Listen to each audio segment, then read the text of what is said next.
These are the things to look out for when you're looking at people giving you life advice. For one, don't follow life advice from people who are in their 20s or younger. They haven't figured things out, especially if they're 25 and under. Like, their frontal lobe isn't even developed yet. Like, they should not be giving you life advice. They're in the time in their life when they're supposed to be making mistakes. They're supposed to be learning from their mistakes. That's life. But they should not be giving you life advice. You need to take life advice from people who have lived life. Now, is everybody who's older like automatically somebody that you should take advice from? No. But somebody has to have actually lived life and learned things from life in order to have the wisdom and knowledge to pass on to people. And you're not going to get that from somebody who's like 20. They don't have the life experience yet. And that's okay. Like, it's okay to make mistakes when you're in your teens and in your 20s.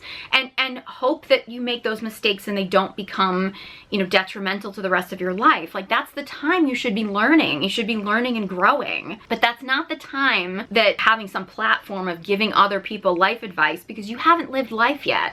So please stop taking life advice from people whose frontal lobes haven't even developed yet. Secondly, and this is a little bit more particularly for women, please stop taking life advice from people that have literally surgically altered their entire face and body. People that have paid someone to cut them open and reconstruct their entire face and body in order to fit a beauty standard. They need therapy. They need mental help. Please stop taking life advice from people that look like AI versions of a human. These are not people that should be giving advice. These are people that need help. And third, please stop taking life advice from people that seem to have massive amounts of money and tout that they worked so hard, or they just manifested all this money into their life, but they are really, really vague about where this money came from. When it comes to people that have massive amounts of money and they're living these luxury lifestyles, this happens a lot with influencers. Like, I realize many influencers can make a lot of money, but when an influencer shows up and they all of a sudden, they have this luxury lifestyle and they aren't someone who you know